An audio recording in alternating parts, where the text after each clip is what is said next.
Wright Perspective. Be sure to like, share, and subscribe on any and every platform you use to engage with us. Today, we're going to recap and discuss BAPS, a 1997 comedy film starring Halle Berry, Natalie Desselle, and Martin Landau. It was directed by Robert Townsend and was the screenwriting debut for Troy Beyer, who actually plays an attorney in the film, Tracy Shaw. And while the film lost money, grossing $7.3 million on a $10 million budget, it is definitely considered a cult classic in the Black community. Some of that has to do with the rest of the casting. The movie features several cameos, including LL Cool J, Howard Hewitt, Leon Robinson, Heavy D, Dennis Rodman, Bernie Mac, Faison Love, and for some, that the cult classic status would be enough. But today, we will determine whether it is a classic from the Wright Perspective. We'll do a recap, discuss the movie, and then we'll take a vote using a voting symbol picked especially for this discussion. But we got to start with intros. Kick us off, bro. Hi, I'm Aubrey Wright. I'm the oldest. I'm Genia Wright, and I'm the middle. Hi, I'm Brittany Wright, and I am a BAP, and I am the youngest. So if you don't know this movie, a BAP is a Black American princess. Love that. And sis, this morning, you said something that I did not know. You said our dad loved this film. Yes. It used to crack him up. He used to crack up watching BAPS. Yes, he loved BAPS. Oh my God. Crack him up. Well, I will tell y'all, me and Brittany, this it is not an understatement, like an overstatement rather, to say that we reference this movie on a weekly basis. Sis, am I being accurate? Now that Aubrey has seen it, we will begin these references with him. That's right.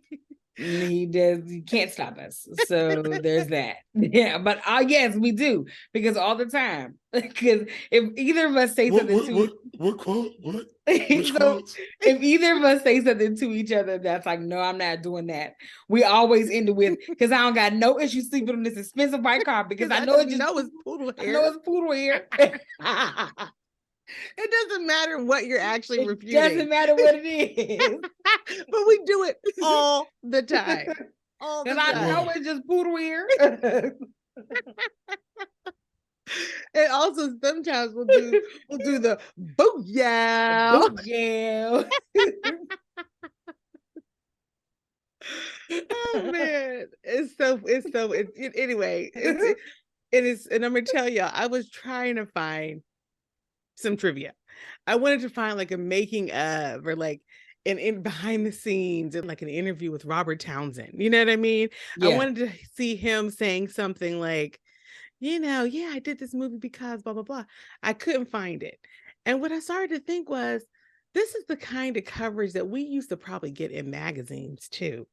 You know what I mean? Like, I feel like if I had taken the time, I probably could have found like an Essence article or an Ebony article with some of that, Yeah. But I didn't start looking until this morning, so I didn't have time. When that occurred to me, it was too late, So we don't have a ton of trivia for this, y'all, but we do have nostalgia, And so we got to pick a voting symbol. If you're new to our podcast, we always use the content to get to a voting symbol.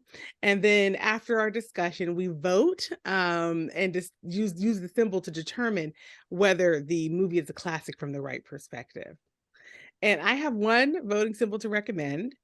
And it's not a traditional voting symbol in terms of what I would normally recommend for us, but it feels like it works. At the end of the movie, the main characters have accomplished their goal of opening a business that they have had in their hearts and minds forever. And they actually named the business Lily's. And that name is significant because over the course of the movie, they've built this relationship with a man, a friendship with him. And the love of his life was a woman named Lily. And because of the circumstance of, the world at the time, they were never able to be together. So it's like his big unrequited love. And in the movie, one of the man's loved ones actually manipulates that history and tries to use it against him. but then it turns into a victory at the end when the main characters are able to name their business Lilies as a triumph. And so something about that lily sign to me really captures like how this movie is like, yeah, people will take something evil, take something beautiful and try to use it for evil, but you determine your truth. And that's what this movie was about, characters trying to live in their truth. So that's my recommendation. The lily sign from the end of the movie. And it's actually it's a combination hair salon restaurant. Yes. And it's Lilies with a Z. So that's my recommendation. What did y'all come up with? Hair salon restaurant. You can get wobbles and weaves. That's what he said. That's what he said. Eggs and extensions. That's I like your idea because clearly, not only is this a movie that you both watched a lot, it is apparently connected on a esoteric level somehow. Listen, deep. I knew all the words. You know, I was saying all of them before they happened. Yep. So I'm curious to hear if Brittany has one in addition. And then I think we should decide between those. Like if Brittany has something different than you. Okay. What'd you come up with, sis?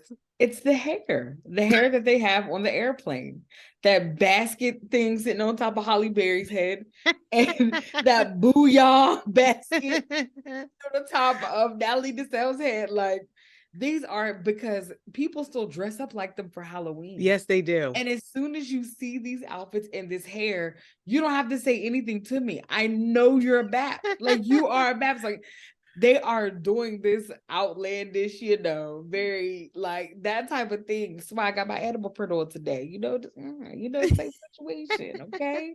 Listen, I think that is something that is notable for the movie. If you see that hair as it was for House Party, like how is the box haircut? If you see that box, you're immediately thinking of kid. Like, yes. You're like, that's just a wrap. If you see those two hairstyles, you're thinking of BAPS. Yeah. You know where those hairstyles are coming from. Like, and it's not like, oh, would that be this? No, they're literally coming for this. I just think it has to be the two hairstyles. And sis, I agree with that. And actually, I did pull up the old movie poster, and it was the two of them in those outfits with those hairdos. Yes, that's the movie poster. And I will tell you, sis, I thought about the hair, I thought about the nails, I even thought about the gold teeth that they wear in the beginning of the movie. And the reason I couldn't get to them as symbols was because by the end of the movie, they had moved past those things, not in a negative way. Right. It wasn't like, oh, I'm now judging those things and I don't do those things anymore. It was more like they had just moved into a different aesthetic, And so that was why I was like, okay, so this was a symbol of who they were, but it wasn't necessarily where they landed by the end. It is where they landed, because if you saw people's hairstyles in the audience, even the lawyer, yes, that obviously had a big old stack of hair. They had done their hair. They had moved too far. She had 3 to 7 pounds of weave. It was on the very top of that head. Yes, she did. And a historical fact about when they had actually moved into a place of being a little more, I hate even using the word sophisticated, but just a little more toned down, maybe is the way to say it. They had broadened their perspective. They had a little more less flair to choose from. That hairstyle that Natalie Desselle had with the ponytail with the braid around it, I became obsessed with that hairstyle. And anytime that I had an event to go to, I wanted some form of that hairstyle in my head. I became obsessed. So that's history. That's a factoid. Put that on the internet. Anytime I had a ponytail, here's the trivia. Anytime I had a weave ponytail in my head, I thought I was Natalie Desselle. So I just want to put that out there. Or Mickey. I thought I was Mickey. Well, you know what, sis? I think we got to go with yours. We really do, because you're right. I mean, it is 100% accurate that people still dress up as these characters. And when they do, that is the look that that's what that is the iconic BAP look. Is even though they had a lot of interesting outfits and things. That is the iconic BAP look. And in that scene, they called themselves getting ready to go to Beverly Hills. We got to be fancy. We're going to Beverly We're gonna be Hills. stars. And Halle Berry's character had like an etiquette book. And it was like, they were like trying to learn like good manners on the airplane. Anyway. Which, who wrote this book? If this was a real book, who wrote it? Don't write this book. Don't write it, please. She was at the door taking notes. Anyway, we'll get into that. We'll get into that. Yeah. I'm going to say right now, shamelessly, I'm going to be talking aloud on this podcast, and I'm not going to apologize. And wonderful. Sorry, not sorry. Sounds good to me. Sorry, not sorry. So this movie must receive 3 iconic BAPS hairdos in order to be considered a classic from the Wright perspective. Okay. All right. So let's get into our recap. You know, we always do a recap, y'all, because our content is old and sometimes people haven't seen it, but they want to get in on the fun. So quick recap for us. BAPS revolves around 2 friends from Decatur, Georgia, named Denise, played by Halle Berry, and Tamika, played by Natalie Desselle. They work in a diner, but they have big dreams of opening a combination restaurant and hair salon because Denise, who goes by Niecy, is a hairstylist, and Tamika, who goes by Mickey, is a great cook. When they learn that Heavy D is doing a nationwide search for a new video dancer, they quit their jobs, give up their apartment, and leave their unmotivated boyfriends, Ali, who's played by Pierre Edwards, and James, who's played by AJ Johnson. They leave them behind to go to Hollywood to audition. Unfortunately, the audition does not go well, and they only have enough money left for one night in a motel and their return flight home. As they're leaving the audition, just heartbroken, they get approached by a man that says he wants to cast them in his music video.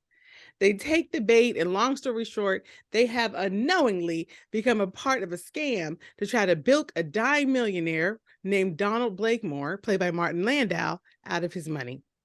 Mr. Blakemore's nephew is the mastermind behind the entire thing.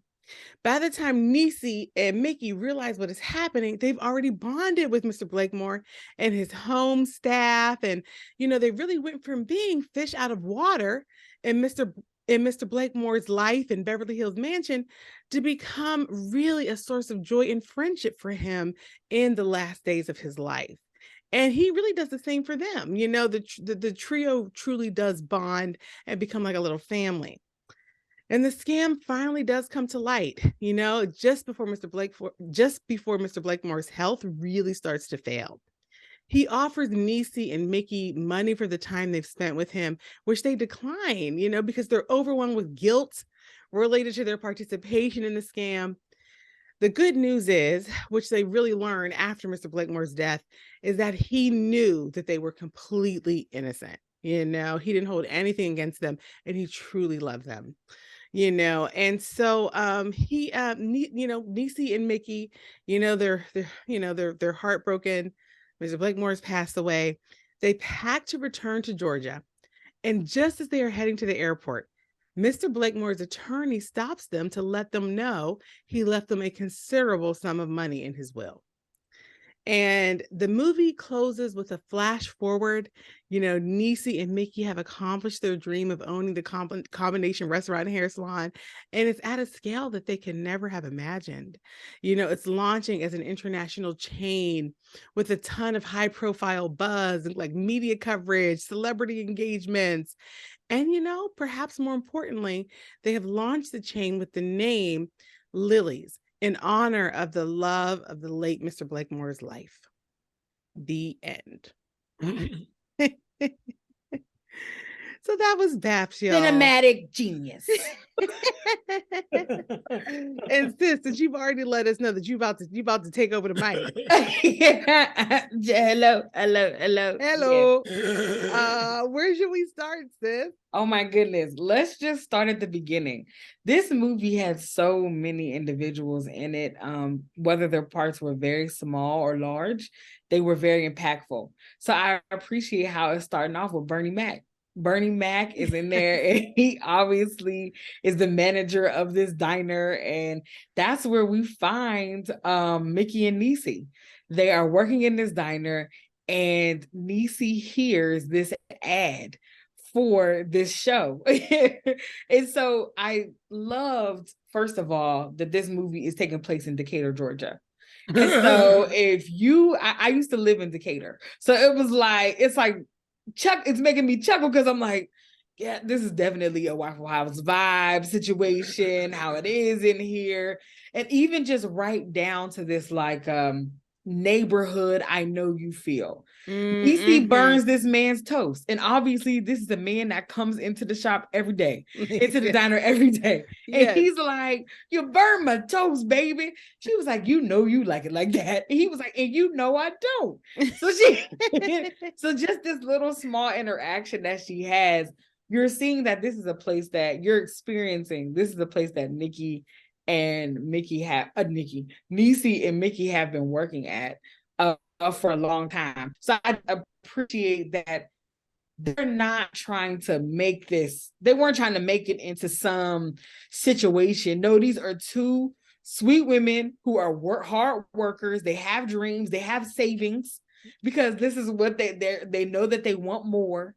And so I like that part about it, just showing the movie had these funny little parts to me that would have me cracking up. So just being able to see Bernie Mac in there was nice. And I love that you took us to the top, because I'm remembering like the last podcast we just posted was Rocky. Okay. And I remember when we were talking about the beginning of Rocky, and they had like, the beginning portion where you're just getting to know the character and you're getting to know their world. And, we had a little back and forth about it. Was it meaningful? Was it meandering? And so the opening. It was meandering. That podcast is over. The debate is complete. Adrian. In the sensory. I didn't mean to pick the scab. But when I was watching BAPS, I did think about that though, because they did do a lot of just the opening context setting. You get to see, they didn't just tell us that Niecy and Mickey are like exhausted with their day-to-day and like over it. They let us see it. They were like, we got to see them be in their jobs and be over it. We got to see them even just trying to have a little bit of a social life and encountering people that they just don't have things in common with, and then they their boyfriends. It's like these guys who are sweet and they care about them, but it's just like they're just like, what is that thing called? Want something else. What was to launch? Yes. It was just like everything in their world. It was like they were outgrowing it, but they didn't have a way quickly enough to move on to something else. And so I thought the movie did a great job of letting us conclude along with them that it was time for a drastic change. Because if the movie hadn't done that, and then they made the choice that they made, which was to leave their life behind and go to LA, you wouldn't believe it. Or you would just, or I don't know, it would just, you're not questioning it in the moment. You feel like, yeah, go get this a try, girlfriends, because this life you have right here is not a good fit. What about you, bro? That opening kind of like getting to know you kind of context. Well, I'll tell you, my history with BAPS is that I rented this movie one time back in the 90s. Shout out to renting. And I watched it for about 12 minutes, and I took it back out and went back to Blockbuster and returned. So that was my previous history with BAPS, because it was more of a fingernail chalkboard situation. But in this, for this podcast, as I told my sisters, I was fully committed to watching and being objective on this movie. And, about this documentary. And in the beginning, Life, hashtag life. It was hashtag the life. documentary. Well, I'll tell you, from the very beginning of the scene, from the very beginning of the movie, it's one of those movies where you know the whole plot as soon as you see the first scene. I'll say that one of the things that kind of made this movie difficult for me to even get into from the thought of it, like I'm talking about like way back in whatever, the title, whenever I found out it was Black American Princesses, that title just didn't draw me in. It made me feel like, okay, all right, again, I see where this is going.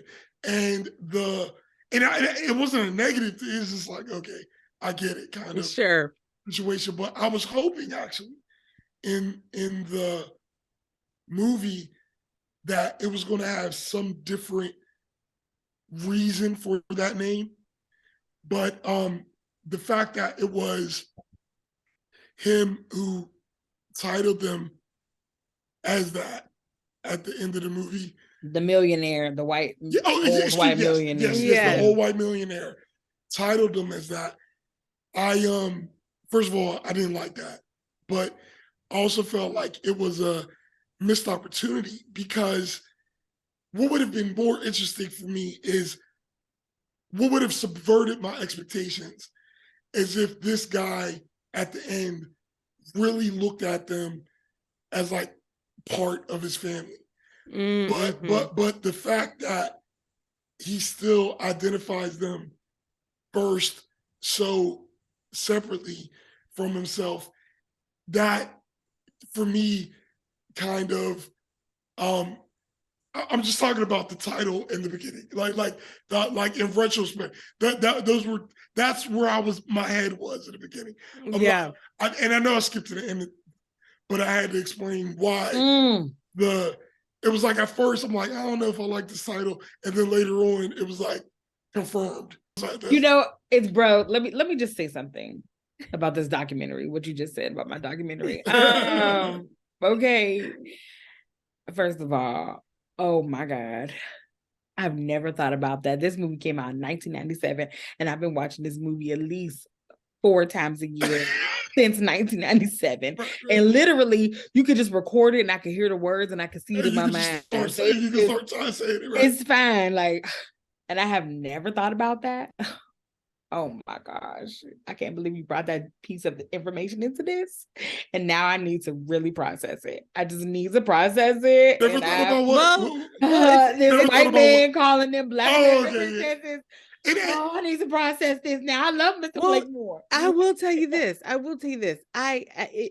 It's one of those things. I do think of it as something that is strange. I've always felt like it was strange at the end because so there were a couple of things that they did a good job of inserting into the film and then calling back. They did. So one example is the butler of the home of Mr. Blakemore's home. His name is actually Manley. So this is after the girls get to Beverly Hills. They've now been duped. Okay, they're now in Mr. Blakemore's mansion. And his butler, his name is Manley. But, he looks like Alfred from Batman.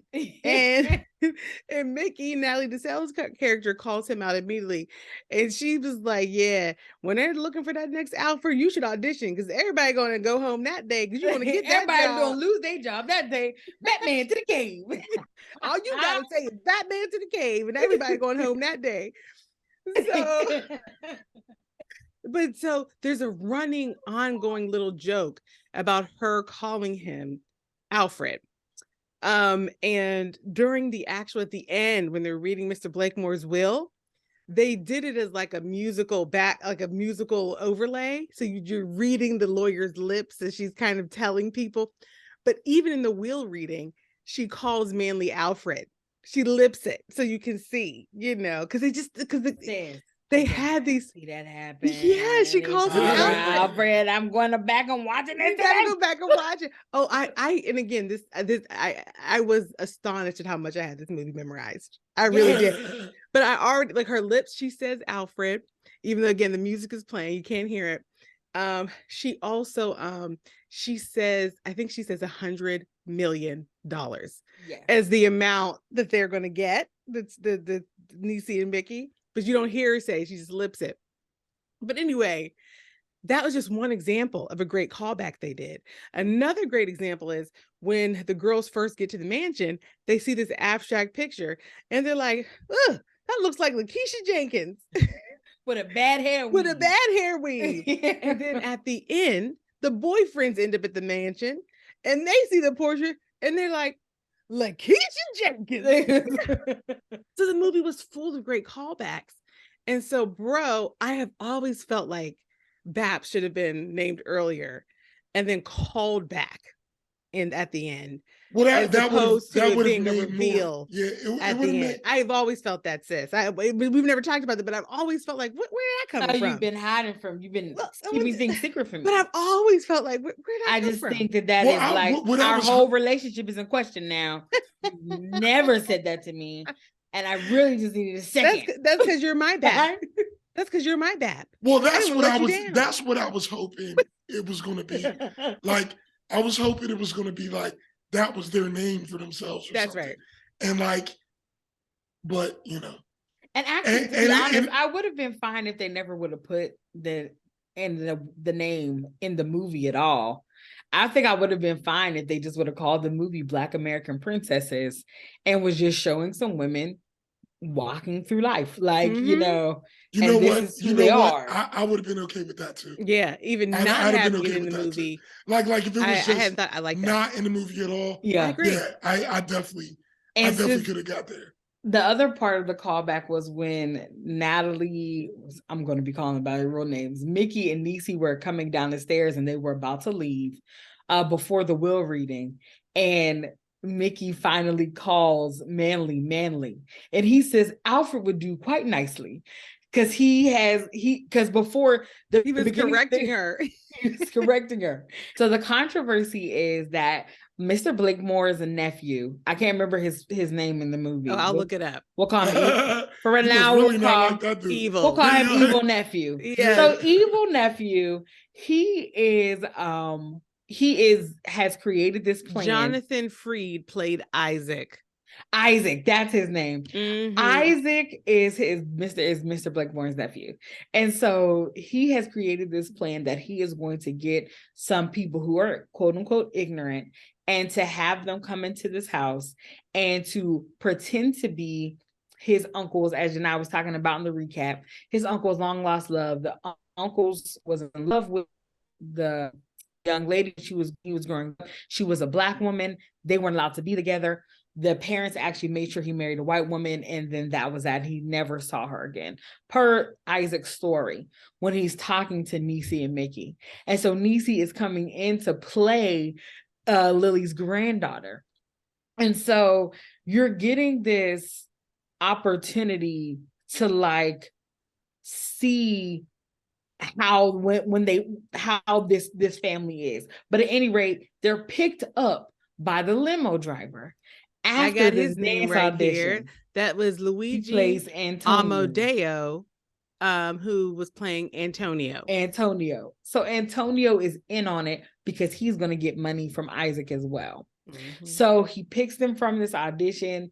They're like, okay, let's go, because he tells them that they're going to get $10,000 and be able to have free room and board in a Beverly Hills mansion. And that part is funny. And they're like, what?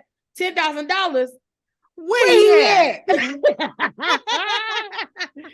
So they go to this mansion. And so this is where you're starting to see this part of them trying to do this Beverly Hills thing. They've taken all their big hair off because it was already falling off anyway. That was part of the issue that was happening in the audition. They were slapping people with their hair, and you also saw Mickey slapping the man sitting next to them in the plane with their hair. It was just too big.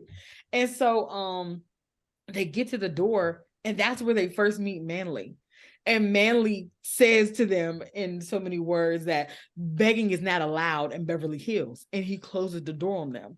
And for them, because they're so sweet and genuine and authentic, they're just like, oh, that's cool. They be begging all the time. Homeless people begging all the time. You're walking up and down the street. And they're like, that's when you just see them ready to go off. Because they're like, what? What's about to be on now? It's on in Beverly Hills. It's on in Beverly Hills. Because before that, Niecy is talking about etiquette. And she's saying like, when someone asks, how are you doing today? Our response should be living large and taking charge, big boy. boy. She said, no. I say, very nice. Thank you. So I'm doing very well. And you? You? And so it's just so funny to just see them like having this interaction conversation. And so Manly from the beginning is like, who are these ghetto, low class? Why are you here? You're beggars. He thinks they're beggars. In Beverly Hills. How did you get past security? So we're at the end of the movie, he loves them. Yeah. And in the futuristic part of their life, when he's there, he is helping them open locations around the world. And so I just appreciate how they show this, as you all always say, this arc in their relationship of going from this complete disdain. We're from two separate worlds, and now we're in the same world, and you're actually working for us now, Manly. Thank you. You know what I mean? So it's one of those things that that was another when he had that over the top interaction with them in the beginning. You're like, okay, so they're going to love each other at the end, because it was so over the top when he met them. But did you experience it? That's my question. Did you experience their love growing, bro? When they got into, they started being in community. Question. They did. They peeled it away over time. This is an interesting question. I was never able to get to suspend my disbelief while watching this movie. Well, we need to stop the podcast because I see you haven't actually watched it. Oh no, I watched it, and I am. We'll watch it again. But I think first of all, a lot of things that they're joking about, right, are things that I don't like in real life. So to the point where it's hard for me to. What's an example, bro? Of like when I see the crazy hair and the long nails and all of that in real life, like I would never tell nobody what to do with themselves. But I'm just saying, for me watching it, like I don't like that to the point where it's difficult for me to get lost in the comedy of it. But there are ways that it's been done well, like Friday, for example. Friday addressed, Friday's the other movie where they were doing hood stuff, but it wasn't over the top to the point where it's like, okay. Like, and that's how I felt in this, like when they were in the beginning and they're trying to cook and the nails are, I'm like, all right. Like I know, like the nails are just so long. And I honestly feel like Halle Berry was not a good choice for this movie. I just didn't buy it. Like it felt like Halle Berry acting like a ghetto person the whole time. I never felt like it was me watching the character. You know what I'm saying? Like I always felt like I was just like, okay. So I'm supposed to be real hood, right? Okay, so this is what I'm gonna do. It's like, hey, bro, can I just tell you, I continue to have such a different experience with Halle Berry's performance. Like for me, I don't think that they were trying to really make them be as so hood as much as they were just trying to make them be they were just sweet. There was something like they were definitely that. in terms of what they were trying to play up in the characters. Because I will tell you, you all know, like in general, any content that is like leaning into tropes and stuff like that, you know I struggle. Okay. Yeah, and I was what, and I'm telling you, but I don't struggle with the way that it was handled in this film, because I didn't feel like they were handling it in a way that was making fun of it or challenging us to laugh at it. They were making us in the moment with these people, like we were laughing with them. So like when they felt like their hair looked good, we're like, booyah, get it, girl. And then when their hair gets in their way, you're like, yeah, well, maybe it was a bit much. I don't know. So somehow they had drawn me in with this movie in a way that I didn't struggle with some of those things that might have been a little bit more over the top. And I'll say, like, and when you were just talking about suspending your disbelief, what I started to think about, bro, is movies like some of these Adam Sandler movies. And I've referenced this before. It's a more modern form of like a slapstick kind of, where it's just like you're in it just to laugh and have a good time. And it's like, there we have Adam Sandler doing this strange accent or speech impediment that no one in the world has or something. And you just roll with it. Mm-hmm. He's in these absurd circumstances. Is it predictable? But it's just like fun. Mm-hmm. And so when I put BAPS in that same kind of category of like, I didn't watch it to go on a journey of needing to be immersed in the story, like I get that. As if it was like a serious examination of a lifestyle and how that lifestyle could adapt in a different, locale. I really looked at it as like fun characters who were truthful. And I thought Halle Berry did a good job. I really did. I thought she. I'm not saying she. I bought her as Niecy. Yeah. I was bought in. Like I felt like she played that character. There was no point for me where I felt like that character was struggling to, because I feel like I have a sense of what it looks like when somebody's like, you're not really in that character. I bought her. And I'm not saying she did a bad job. I'm saying you couldn't buy her as that character. It never connected with me.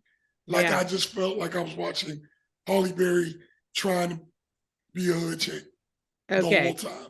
Okay. It just didn't.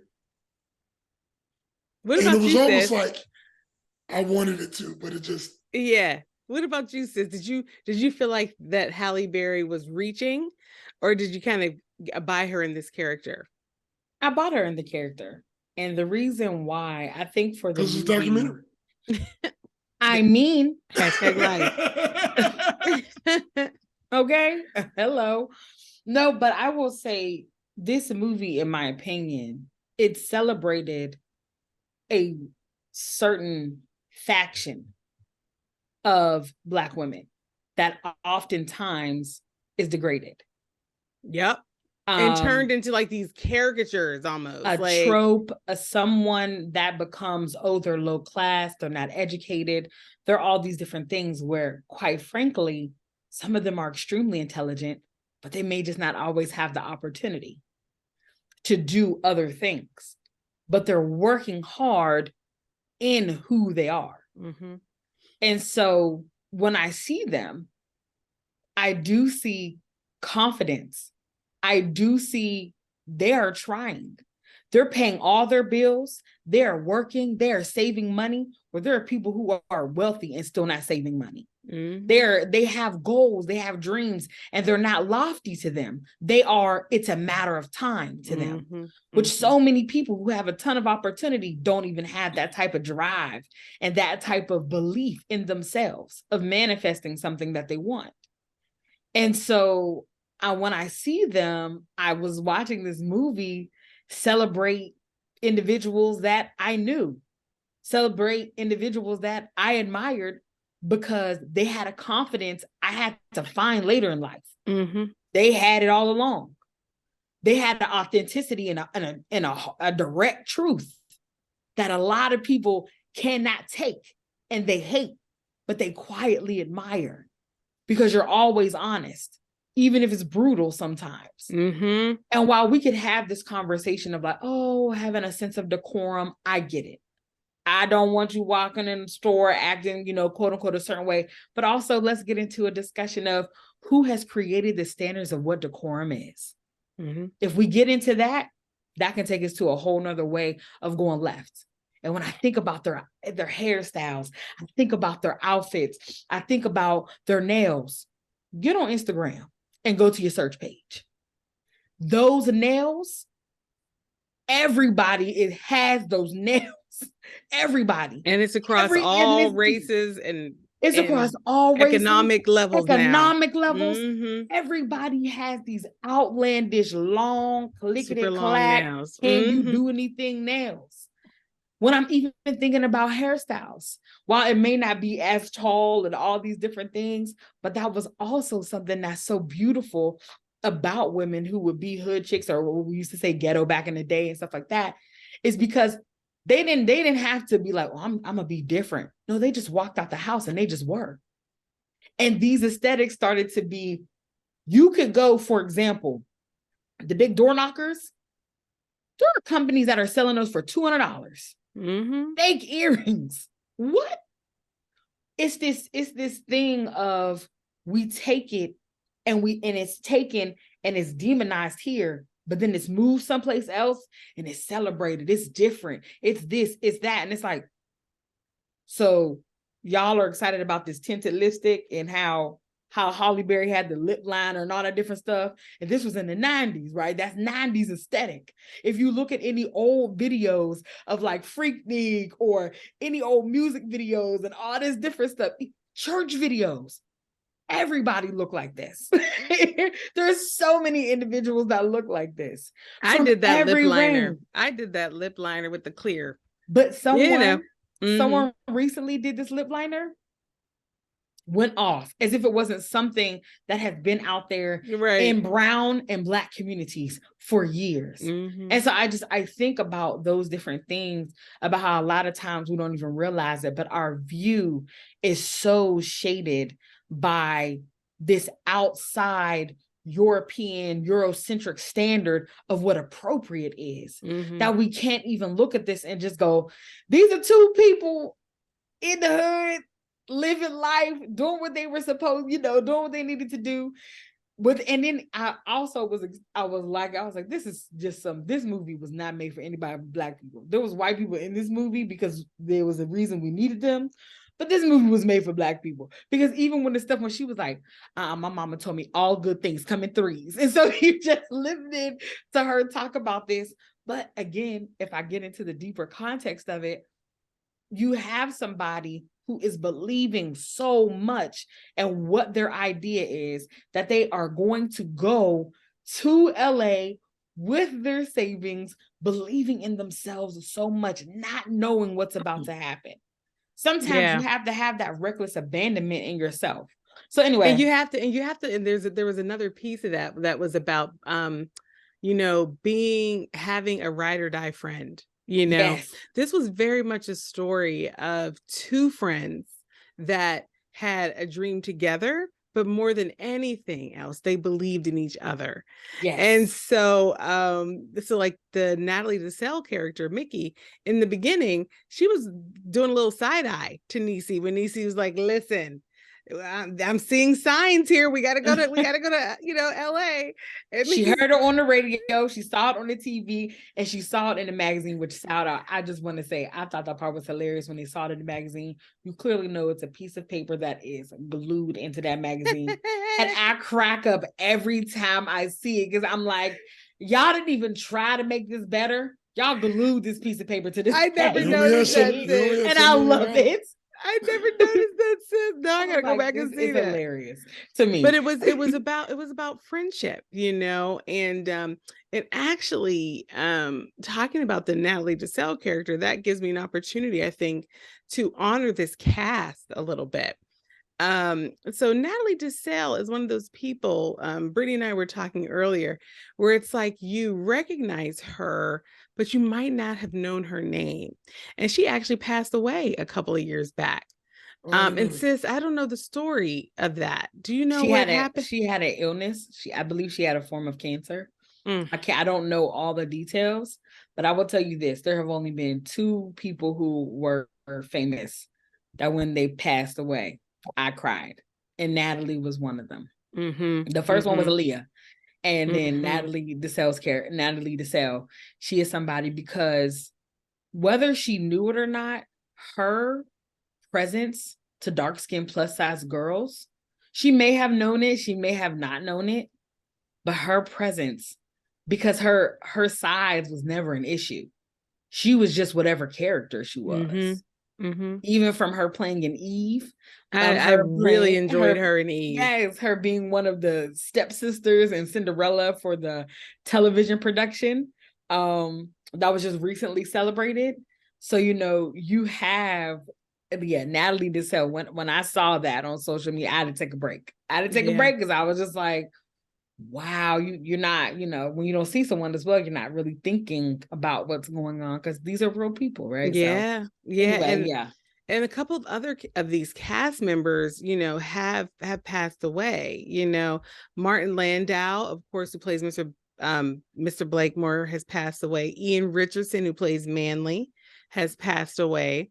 And then Bernie Mac, who played Mr. Johnson, the diner manager or owner, also passed away. Heavy D.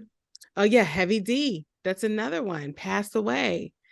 And I was thinking about the 2 boyfriends, Pierre Edwards, who played Ali, and AJ Johnson, who played James. I don't really know what else they've done or what they've been up to, until I was searching for a behind the scenes or something. Until I was looking for that, I didn't even know that Pierre Edwards was a stand-up and like an internet personality. So I don't know, sis, do you have a sense of these 2 in terms of their careers and what else they've been in? Yeah, just in general. Like, let me look real quick because I just they've both been in a bunch of movies. I was about to say they've been in a ton of movies. They're both staples. Yeah. Okay. And Pierre, he's a stand-up comedian, and so they have I think it's called Comedy Hype Podcast. Mm-hmm. Well, he's a regular on there. Okay. They're big in the comedy circuit. Okay. And he has one himself. Okay. Mm-hmm. Okay. So, but I will say that you said his name is AJ Johnson. I feel like AJ Johnson. There were other things because we're talking about. Of course, my brain is not wanting to get up. Okay, well, I just looked it up. Know him from I just looked it up. I'm looking. He was the crackhead in Friday. Thank you. I mean, he was Ezel. He's Black cinematic royalty. Okay. He absolutely is. Even right down to him. I forgot that he was in what is it? Not Friday, he was in Players Club, How to Be a Player. Yes, I'm looking at this list now. He has been in so many things. He's named characters in these things. So House Party, Lethal Weapon 3, Menace to Society, House Party 3, Panther, Friday, The Great White Hype, BAPS, of course, How to Be a Player, Hoover Park, The Players Club, Woo. Y'all know I've never seen Woo. I Got the Hookup. Right.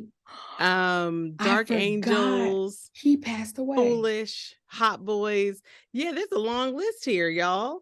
I forgot he passed away. Who? I forgot he passed away. Anthony John. Well, John.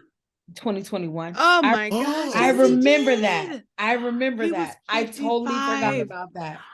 I remember that. I totally had forgotten about that he passed away. Yep. Because I remember seeing that and going, because I remember that being the year, like, because that was during pandemic. So it was like, wait, why are all of our like actors and actresses that we know, like a ton of them passing away? I was like, what is going on right now? Like, okay, that's another one. I forgot about that. But he is somebody that is a character, an actor in the Black community, a staple in the Black community in our films.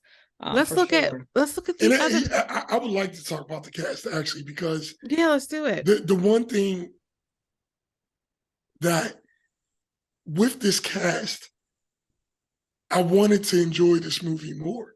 I really did, because all the pieces were there.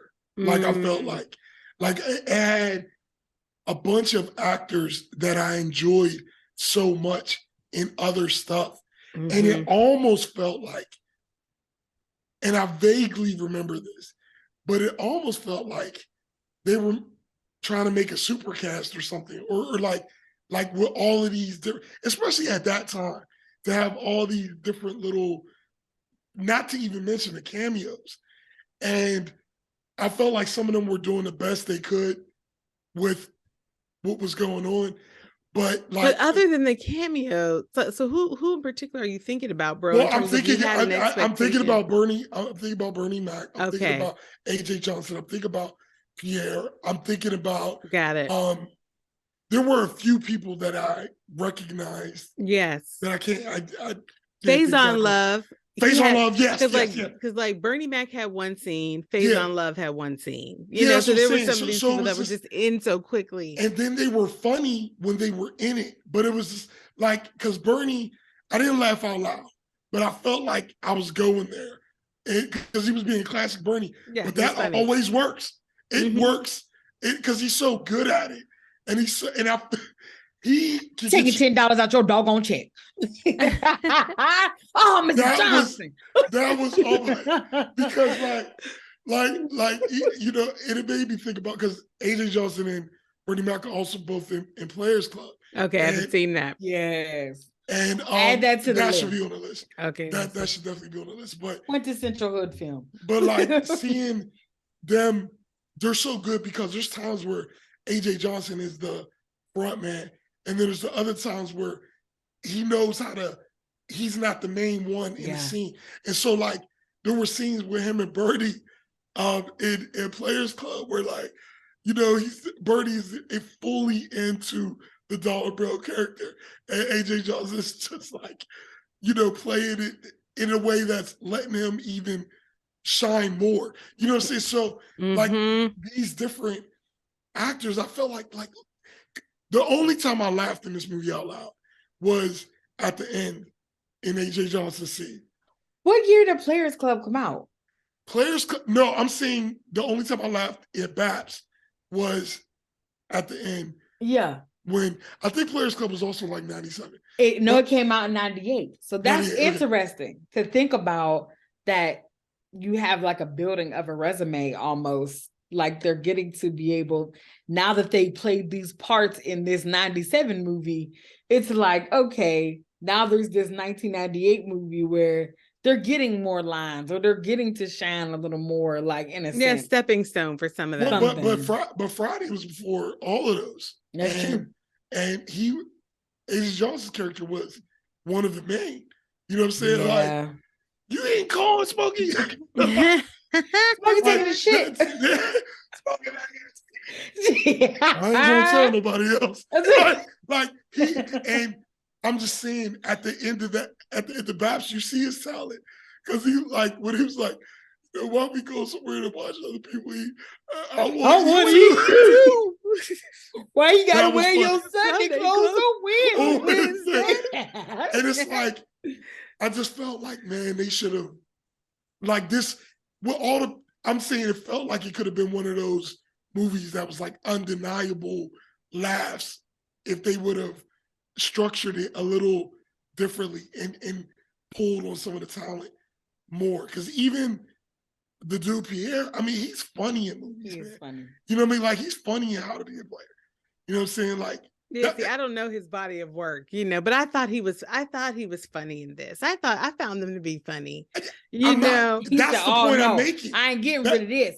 So that's the point I'm making. Like, when I was watching them, I feel like I'm watching who they're portraying. You know, sure. because he's just so, like, when he had that hair.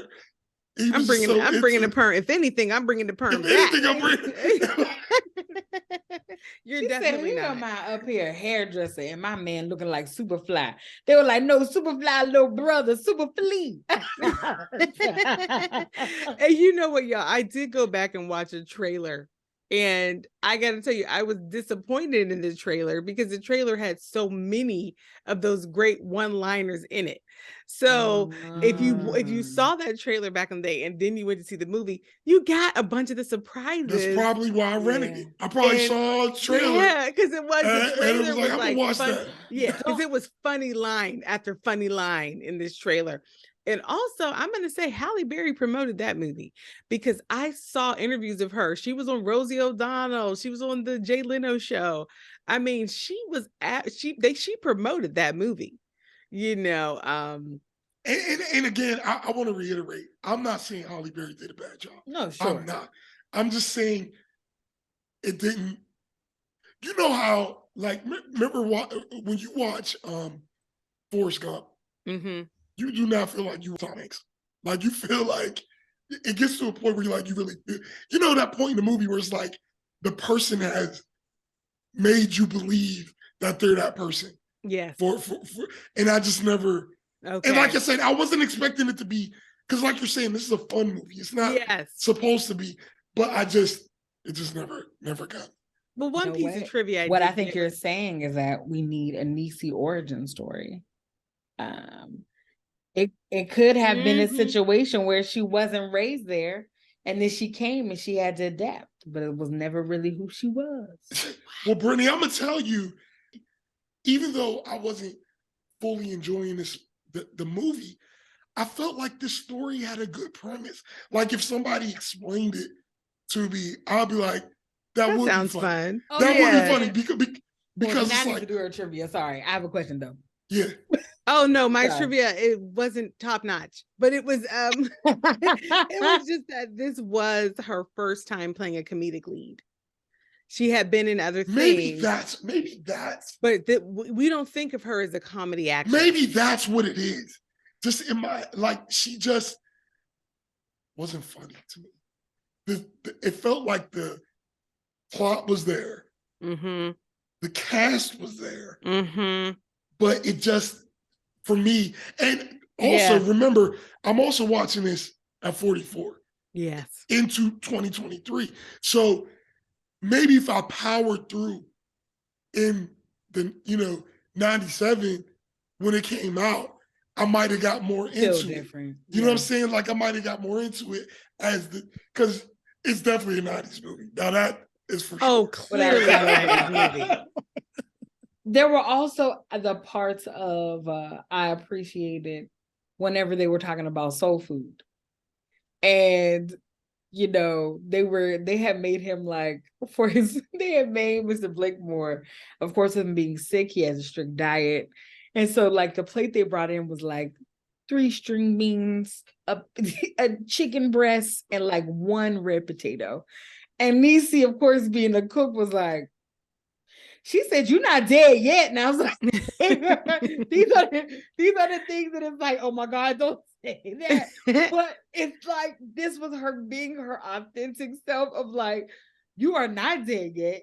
She was like, you can still eat hearty. And be healthy. And be healthy. And that was also funny. I've never eaten healthy good soul food. I've never had that. I've never had healthy, good soul food. I've had, anytime somebody tell you about a healthy ingredient, you're like, okay, here we go.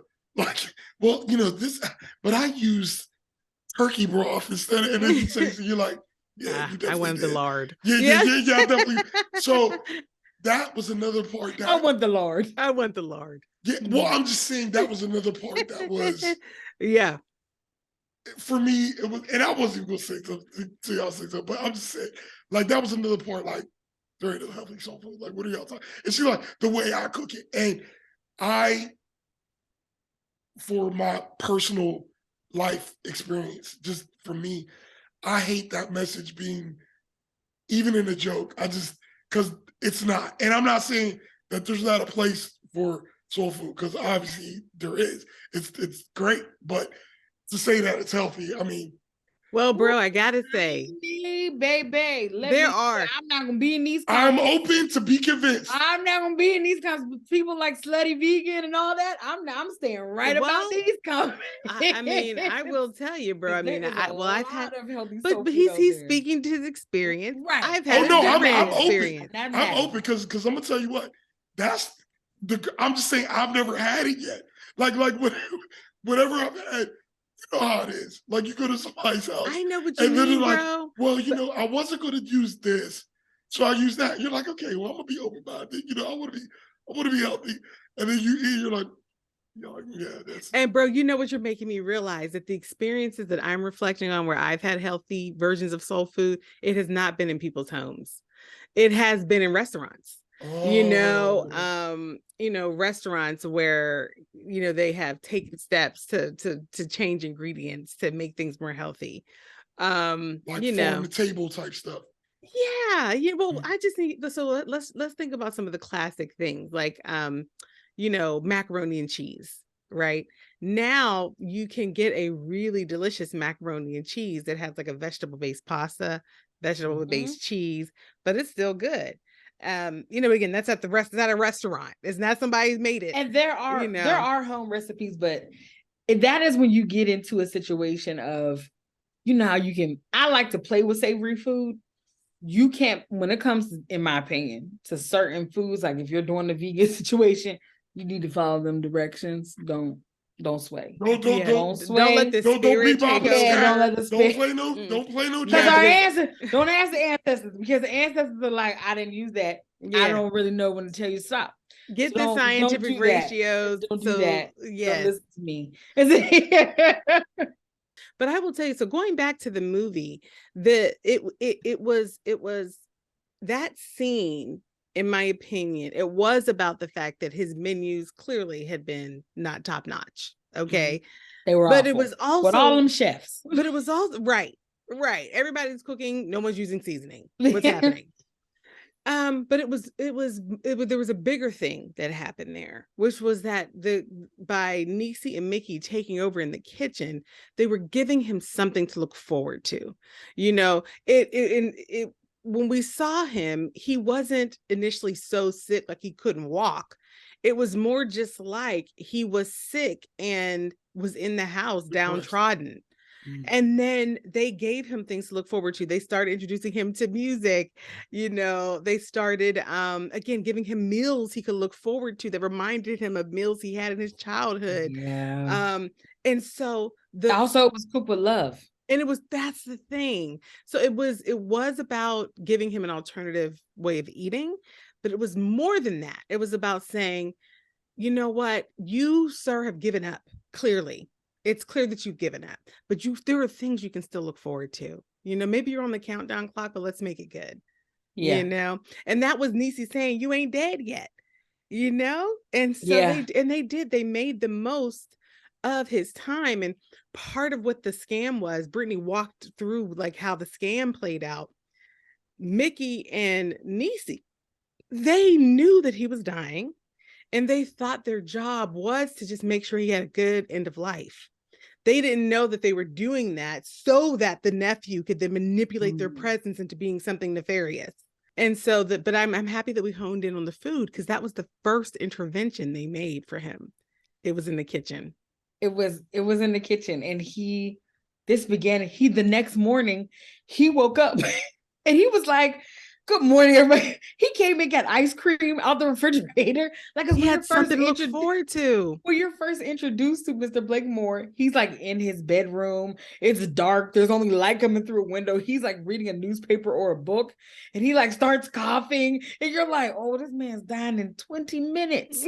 And then the next morning, he's like vibrant. And they're talking about, he walks in on them talking about going to the record store. And he walks in, he's like, and Manly, make sure to get my Ice Cube CD. And he's eating ice cream, like, what's for breakfast? And it's like, okay, what? Okay, so there was a scene that obviously didn't make it to the final movie that I saw in one of the promo clips.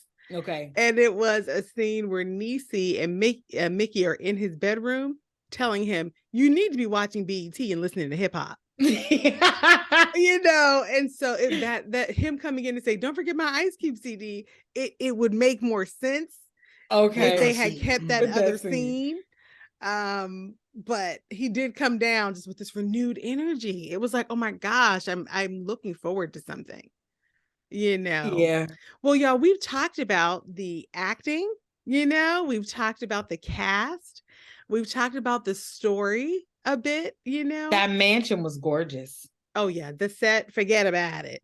It was gorgeous. Love it. They did a good job of bringing Decatur to life, I think, and they did a good job of bringing Beverly Hills to life. They made sure they showed night and day between two different places. Big time. It was a night and day. Big time. But we gotta talk about the music. Is that what you're about to say? Great. Now let's do go. it. Do it. I'll be loving you forever. That was Niecy and Ali's song. They've been together since high school. And I just love that song. I just love that whenever I hear it immediately, I think BAPS. I don't think anything else. I think BAPS immediately. Or the montage scene whenever they are out doing the shopping spree and getting their hair done and stuff like that with Mr. Blakemore. Something, it's the good life. Yes. Yeah. I was like, this music, it sounds very 90s. You wanna go? That's my cut right there. That's a good song. Yes. Like, you have that. I appreciate it. But this is also from a time. There's some CC Peniston in there. Yes, this is also from a time that we have discussed where you had to have. And my friend, I was telling her how we were recording BAPS, and she said it without me like even prompting it. She was like, "Oh man, I remember I had that soundtrack." She was like, "But that was back in the day when soundtracks meant something to me." Yeah. And y'all, just to read down the soundtrack a little bit here. No One But You, the Macadocious mix, performed by Veronica Vasquez, featuring Craig I love hearing Mack. Janai Reid. I love hearing Janai Reid ghetto stuff. Move On by Sheree Ford Payne. Get Your Groove On, performed by Girl. That's with a Y, Gyrl. Okay. Get Down On It, Cool in the Gang, Forever by Damage. Quintet in A for Piano and Strings by the Colorado String Quartet. Arrival of the Queen of Sheba, John Butler in the City of London. Let me see here. Y'all, this is like a really, it was really fun. They have I Miss You, written by Heavy D and Terry Robinson. It's a long list. Giddy Up, Let's Ride, performed by Kinsu. I wonder if it was a double CD. Yeah, it's a long list. Go ahead. I'm sorry. No. Go ahead, sis. I was just going to say one thing about, as you were talking and naming the songs, it just made me, when you said Heavy D, it made me go back to that moment when they saw Heavy D at the restaurant. And I think something about Mickey and Niecy were that they're the things that we say that we would do, that we would never do, but we would want to do. They do the things that because of, I can't do that. They do those things. And so part of this is acting very loud in this quiet restaurant where people are enjoying themselves. Right. And truly fanning out when the rest of us would try to act. Rest of us would play it cool, They didn't have that fear. When they saw LL Cool J in the airport, ooh, lady love in the flesh. And then when they saw Heavy D, when they saw who was it, Howard Hewitt, she was like, "You got to sing for me." And then she saw Leon. She jumped on Leon. Ooh, Leon, wanna exhale. What is happening in this moment? And then they saw Heavy D and they're screaming. And it was like, Heavy D didn't see all I could do. She was like, "I'm a good dancer. And I'm the next Monifa. Why are y'all it's singing been too long since you've been gone?" So it's like just even them celebrating just music, even in that way of having some of these artists in here, like a Howard Hewitt and a Heavy D. I appreciated that as well, them doing that. And I don't know who the man is that played, what is he, a maitre d' at the restaurant? Let's see. Or the host, but he knew Mr. Blakemore when he came in. He did such a good job as well. He sure did. Trying to wrangle them in. He was he was trying to wrangle them in. He was a good Go character. to the table. It's That's ready. another one. That's another one I felt like not because that's a funny guy. I don't know who he is. But whenever you I'm not see him, you finding his like name real him. fast. But that was another Yeah. one I felt was like a little underused because in his scenes he was funny, but I felt like they could have used him more. Yeah. But he was funny. I felt like I would have laughed. I might have laughed at him in '97. Yes. Yeah. Oh, when they were dancing, because we're on the music part, when they were at the club, and that song was on. My back is aching, my bra too tight, my booty shaking. Right. I was like, I forgot about this song. Go left, go right, go left, right, left, my back. Oh, I'm sorry. I'm not sorry. I warned you guys. Sorry, I warned you guys. I warned you guys what was about to happen. This turned into the Brittany podcast. I warned you at the top. It's my favorite episode. I know. I love it. I love it so much. Oh my gosh. Yeah, I think we covered all of the categories we wanted to cover pretty much. I think we can go to the vote. I don't know. Yeah. Well, I mean, obviously, I'm the only one really voted here, right? No. The vote Well, then you is two real. go first. You two go first then. We're going in reverse that's order. fine. We're That's going fine. we're Brittany? going youngest to the oldest. Oh, I see Then what let's you're see. doing there. What do we think? What do we think Brittany's I don't know. My bit on the fence, alive. What?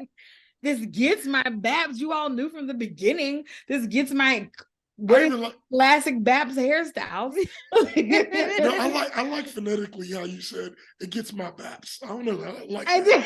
We know what we're talking about. We do. We're talking about the BAPS hair. It gets my BAPS. Mhm. Okay. And the reason why it gets my BAPS is because number one, I was laughing. Like I had to pause and call Genia and say, I'm laughing at this. Anytime Natalie Desselle's character pushed up her boobs because she was about to talk to a man, it cracked me up. I was just like, why is that? What you doing? So funny. And so I think there were those small things, but more so it was the larger story of telling these two Black women's story.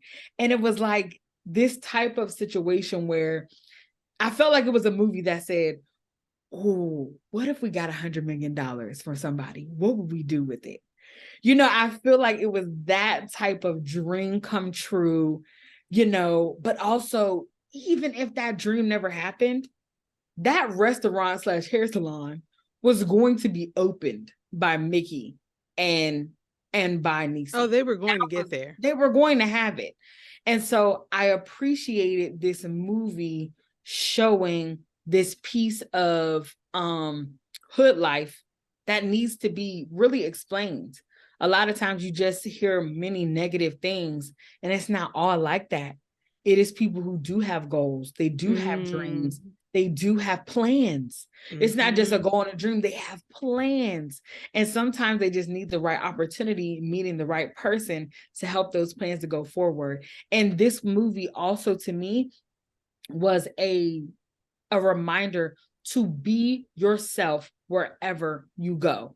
Yes, you can grow, change, morph, evolve, but at the core, you should always be who you are and to always be kind to people. When they first got that gig, it was for $10,000. When they left that gig, it was $100 million. But they were being themselves. And even when they got offered $50,000, they both said no because they were genuinely being themselves. And so I just want to name that. Believe in yourself, be authentically who you are because there's nothing wrong with you. Grow and evolve and change in the spaces that you need to. Never lose who you are, though. And never forget to treat people kind. You don't know who you're entertaining. You don't know who this person is going to be in your life. And I'm not just saying treat people kind because they might give you $100 million. I'm saying treat people kind because that's just how we should be. That way, when someone sees you, they remember. I was only talking to them for 5 minutes, but it was an enjoyable conversation and interaction. I remember it. because that's how you should be. So this movie absolutely gets my, classic BAPS hairstyles, because not only because it made me laugh, but it resonated with where I am in this space in my life of manifesting and believing in myself. Love that. Love that. Well, this movie does get my iconic BAPS hairdo. And it's because of a couple things. I would say the first thing is that there are so many ways this movie could have gone wrong. There was a way that these two characters could have been portrayed that would have had us cringing and angry and embarrassed. There was also a way that the relationship between the white characters that had, for all intents and purposes, a lot of the power in the movie. There was a way that those relationships could have been portrayed that would have just made us like roll our eyes and be like, oh, sigh, here we go again. But they didn't do that. There was just a nuance here in the way these characters were written and the way that these relationships were portrayed that I never, ever, ever got that ick feeling that I get sometimes. Sometimes I'll be watching something that is a slice of Black life that is true and it is real, but I still have to fight this like, the way that they're portraying it is not really in our truth, in terms of like how we experience it. And I didn't feel like that happened with this movie. It was just so, I think, delicately done. I would also say in terms of the story, there were some things about it that to me were just so refreshing. One of the main ones is that they never had a point where Niecy and Mickey turned on each other. I would beg all of you to try to think about any girlfriend's movie where there's two central girls at the main characters. There's always a point where one of them disappoints the other and they're angry and they have to come back around to it. They allowed this, and it wasn't like they didn't have little disagreements, you know what I mean? But there was never a point where there was a betrayal or a true letdown. And I just appreciated that. I was like, thank you for just showing Black woman friendship. And bro, even as you were naming like, why is this movie called BAPS? I had a moment of like, this movie could have been called Niecy and Mickey. And that made me think of the movie Romy and Michelle. Do y'all know that movie? I've heard of it, but I've never watched it. It's another one. It's like this one in terms of like, it's fun, but it's not like you wouldn't take it seriously, but it's fun. And I can't think of the main two characters. One of them is Phoebe from Friends. And I can't think of who the other actress is. But anyway, the point is that even in that movie, which is the first one, Girlfriends movie that came to my mind, there was a point where they turned on each other for a little while. I'm thinking about all of the high school films of girlfriends. They're turning on each other. Mira Sorvino. Yes, that was the other one. So anyway, I just appreciated that the way that relationship was portrayed. And the last thing I'll say is I think the actual story arc was well done. I think that we got a chance to see them feel uncomfortable in their current lives and want something else and be aspiring for something different. And we got to see them get to this place where they had to take some drastic leaps, and then we got to watch them take one, and we got to watch them build relationships in a new space, and they really built over time. There was no relationship that just happened. They all evolved. And then at the end, we got to see them with an expanded community and having evolved as people. And they showed that evolution in a lot of different ways. It was definitely in the way that they talked, in the way that they interacted with people, the way that they dressed. And it wasn't saying what they were before was less. It was just like, man, we've taken in some new experiences and we've evolved, and we see that now. So there's, the point Aubrey raised about the name being weird. I do still agree with that. That's a con. Like, I don't love this name for the film. If they did your idea, sis, of like calling it BAPS but never referencing it, I probably would like the name more. I like the name better. But that's a con. That's a con for me. But other than that, I feel like it's well done, and I've been able to kind of like take it for what it is all these years, and I just think it's a really fun movie. All right. Well, I'm gonna tell you, I feel this is I feel conflicted because I knew from the As beginning you should. how much y'all love this movie. And in this discussion, you've definitely increased my, appreciation for it. Like Rotten Tomatoes has it, I think, at 15%. And I don't think it's that bad anymore, just based on our conversations. But I can't, I can't imagine myself ever watching this again. And some of the comedy, I'm like, I would have maybe laughed at this in 97. But a lot, we always talk about, has to be timeless. It has to be hold up. timeless, which means that if this was the first time I was watching it, it should still make me laugh. Mm-hmm. And it just never got me there. And I never got drawn in to the movie. There were characters I felt rang true, but the main, character, they didn't draw me in like that. So it's not a classic, but I feel bad about saying it's not a classic. I do. And I'm telling you, I was hanging on. And I'm texting you a gif of someone saying shame to you. Shame. Well, folks, there you have it. BAPS is not a classic from the Wright Perspective. It is the original Lyft and Uber. Page a luxury cab service. I wanted to say that. I wanted to mention that they had Uber. Yes, they did. Way back in 97. They figured it out. Brittany, what were some of their little things? Step back and check the fleet. I don't remember. Oh, it's like, you want to go to prom? Give us a call. I don't know. I don't know why I can't think of him right now. Yeah, he's good at stuff. Pierre, he's good at stuff like that. Yeah. So we got to check out How to Be a Player. That needs to be. Yeah, but I just added that was good. I'm glad you brought that back. Yeah. You got to put Bill Bellamy in there somewhere. We got to have Bill Bellamy in there. Oh my gosh. Well, you know what? I think this is another way in which the movie serves its purpose, because one of the things we do always talk about when we're evaluating a movie is like, is it really representing the time period? And this one obviously is, because it's making us think about so many other 90s things, and it's taking us there, So yeah, this movie accomplishes a lot of things, but it did not become a classic from the Wright Perspective. That's okay, because I don't care. Right. I got no problem sleeping on this carpet because I just know it's poodle hair. I know it's poodle hair. Okay, thank you. Let's go to a basketball lounge. Yeah. Okay.